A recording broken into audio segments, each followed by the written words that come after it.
தமிழ்நாட்டுக்கு ஒரு முதலமைச்சர் 4 முதலமைச்சர் இருக்கிறாங்க. திரு ஸ்டாலின், உதயநிதி ஸ்டாலின், சபரீஸ்வரை, பிறகு ஸ்டாலினுடைய மனைவி துர்கா ஸ்டாலின், 4 பேர் இந்த தமிழகத்தை ஆட்டி படைத்துக் கொண்டிருக்கின்றார்கள். அதுக்கெல்லாம் முடிவு கட்டுகின்ற தேர்தல் இந்த நாடாளுமன்ற தேர்தல். அண்மையில் ஒருத்தர் பாத்தீங்கன்னா ஒரு ஒற்றை செங்கலை தூக்கி கொண்டு ஊரூரா அலைஞ்சிட்டு இருக்கார். இங்கே வந்தாரா, காட்டினாரா? இங்கே வந்து அந்த ஒற்றை செங்கலை தூக்கி காட்டினார். உதயநிதி ஸ்டாலின் அவர்களே, மக்கள் கேட்கின்ற கேள்வி, எய்ம்ஸ் மருத்துவமனை 2019ஆம் ஆண்டு வந்தது. நான் முதலமைச்சர் அந்த காலத்தில் அம்மாவுடைய கனவு திட்டம் எய்ம்ஸ் மருத்துவமனை தமிழகத்துக்கு கொண்டு வர வேண்டும். அந்த திட்டத்தின்படி பிரதமர் அடிக்கல் நாட்டுறார். நான் முதலமைச்சர் இருந்து முன்னிலை வைக்கிறேன். அப்போ அதிமுக ஆட்சியில் தான் கொண்டு வரப்பட்டது.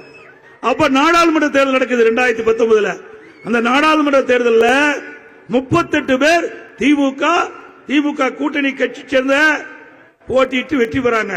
38 பேர் வெற்றி பெற்று 5 ஆண்டு காலம் நாடாளுமன்றத்தில் என்ன கும்பகரன் போல தூங்கிட்டு இருந்தீங்களா? நல்லா ஏசி இருக்குது, அழகா தூங்கிட்டு இருந்திருக்காங்க, பெஞ்ச தேய்ச்சிட்டு இருந்திருக்காங்க. 2019 அடிக்கல் நாட்டப்பட்டு விட்டதில்ல. இது மத்திய அரசாங்கத்தினுடைய திட்டம். நீங்க மத்திய அரசாங்கத்தினுடைய திட்டத்தை எம்பிகள் தான் கேட்டு பெற வேண்டும். அது நாடாளுமன்றத்தில் நீங்க நாடாளுமன்றத்தில் அழுத்தம் கொடுத்திருந்தா எய்ம்ஸ் மருத்துவமனை அடிக்கல் நாட்டப்பட்டு பல ஆண்டுகள் ஆகிறது.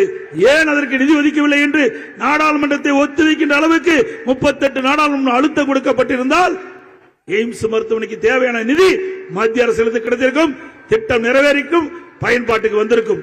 அதை விட்டுட்டு ஒற்றச்சங்களை தூக்கி கொண்டு ஊரூராக போய் விளம்பரம் தேடுகின்ற அமைச்சர் விளையாட்டுத்துறை அமைச்சர். சரி, அது இருக்கட்டும். பக்கத்தில் நம்முடைய கெங்கவெளி சட்டமன்ற தொகுதியில் தலைவாசலுக்கு பக்கத்தில் பிரம்மாண்டமான கால்நடை பூங்கா கட்டிக்கிறோம். பிரம்மாண்டமான கால்நடை பூங்கா. நீ ஒற்றை செங்கலை தூக்கிட்டு போறிய, நாங்க பல லட்சம் செங்கலை வைத்து பிரம்மாண்டமான கட்டிடத்தை கட்டி கொடுத்திருக்கிறோம். ஏன் திறக்க மாட்டேங்கிற? என்ன திறந்த கை வலிக்குமா? 3 ஆண்டு காலம் பூட்டி வச்சிருக்கிற. அந்த எல்இடியில பாருங்க, அந்த கட்டிடத்தை எல்இடியில பாருங்க தம்பி. இதை கொஞ்சம் கொடியர் எல்இடியில போடு தம்பி. கால்நடை பூங்கா பத்தி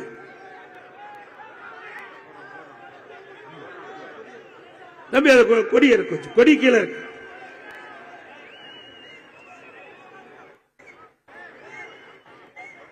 என்ன பாச்சு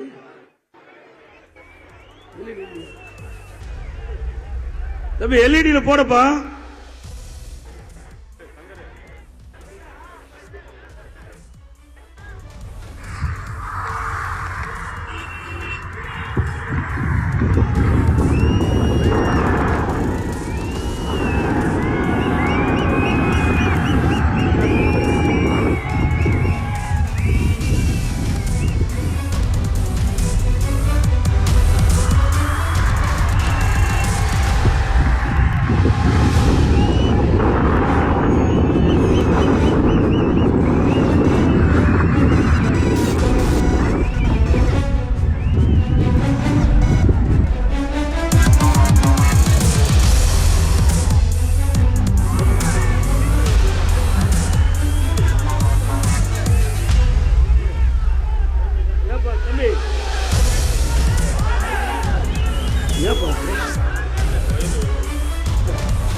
பிரம்மாண்டமான கட்டடத்தை கட்டி கொடுத்திருக்கிறோம். நீங்க பாருங்க, பிரம்மாண்டமான கட்டிடம். 3 வருஷம் ஆச்சு கட்டி முடிச்சு.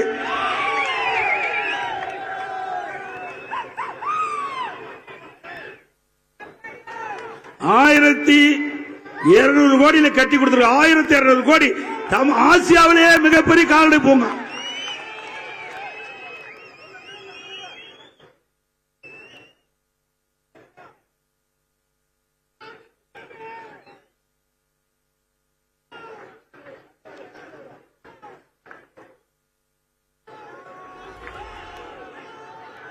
இப்படி பல கட்டிடங்களை கட்டி வச்சிருக்கிறோம். ஒற்றை செங்கலை தூக்கி கொண்டு ஊரூரா போறீங்களே திரு உதயநிதி ஸ்டாலின் அவர்களே, பல லட்சம் செங்கல்ல கட்டிக்கிறோம். ஏன் திறக்க மாட்டேங்கிற? அதிமுக ஆட்சியில் கட்டப்பட்ட கட்டடம் என்று இன்று வரை அதை ரிப்பன் வெட்டுறதுக்கு உங்களால முடியல. 3 வருஷம் ஆகுது. இனியாவது ரிப்பன் வெட்டு. ஏன்னா ஆட்சி சீக்கிரம் போகுது. ஏதோ கல்லையா போட்டு போனாங்க கட்டுறதுக்கு. என்ன கொடுமை பாருங்க. அதாவது நிறைவேறாத திட்டத்தை செங்கலை தூக்கிட்டு ஒற்றை செங்கலை தூக்கிட்டு விளம்பரம் பண்றாரு. ஆனா கட்டி முடிக்கப்பட்ட திட்டத்தை திறக்க முடியாத ஒரே அரசாங்கம் விடியா திமுக அரசாங்கம், விடியா முதலமைச்சர். இந்த திட்டம் கொண்டு வரக்கூடாதுன்னு பாக்குறாங்க. இது ஆசியாவிலேயே மிகப்பெரிய திட்டம் கால்நடை பூங்கா திட்டம். இது முழுக்க முழுக்க விவசாயிகளுக்காக கொண்டு வரப்பட்ட திட்டம். இது நான் வெளிநாடு அமெரிக்கா போகும்போது பஃபலோ அங்க பால் பண்ணைக்கு போனேன். அங்க ஒரு பசு ஒரு நாளைக்கு 65 லிட்டர் பால் கறக்குது. அந்த பசு போல நம்முடைய மாநில சீதோஷண நிலைக்கு தக்கவாறு கலப்பிட பசுகளை உருவாக்கி விவசாயிகளுக்கு கொடுக்கணும், விவசாய தொழிலாளி கொடுக்கணும். ஒரு நாளைக்கு 40 லிட்டர் பால் கறந்து அவர்கள் வருமானம் பெருக வேண்டும் என்பதற்காக இந்த அற்புதமான திட்டத்தை கொண்டு வந்தாங்க. அதிலே கோழி வளர்ப்பு, ஆடு வளர்ப்பு, மீன் வளர்ப்பு, இதெல்லாம் ஆராய்ச்சி நிலையம். இந்த ஆராய்ச்சி மூலமாக கண்டுபிடிக்கப்பட்டு இந்த ஆராய்ச்சியில் கண்டுபிடிக்கப்பட்ட இந்த கால்நடைகளை விவசாயிகளுக்கு அளித்து இந்த திட்டத்தை நிறைவேற்றும் தான் இதனுடைய குறிக்கோள். இன்னைக்கு ஒரு ஆடு வளர்த்துறோம், நம்ம வளர்த்தனா 20 கிலோ தான் கிடைக்கும். இதே கலப்பின ஆடுகளை நம்முடைய விவசாயிகள் விவசாய தொழிலாளி கொடுத்தா 40 கிலோ ஆடு இன்னைக்கு உருவாக்க முடியும். ஆக இந்த திட்டத்தை முடக்கி வைத்த அரசாங்கம் விடியா திமுக அரசு. நம்முடைய பகுதி வளர்ச்சி அடைஞ்சிருக்கும். 3 வருடத்தில் இந்த கால்நடை பூங்கா மட்டும் திறக்கப்பட்டிருந்தா இன்றைக்கு உலக அளவில் நம்முடைய சேலம் மாவட்டம் கெங்கவல்லி சட்டமன்ற தொகுதி பிரசித்தி பெற்றிருக்கும். செய்திகளை உடனுக்குடனும் துல்லியமாகவும் தெரிந்து கொள்ள சப்ஸ்கிரைப் பண்ணுங்க.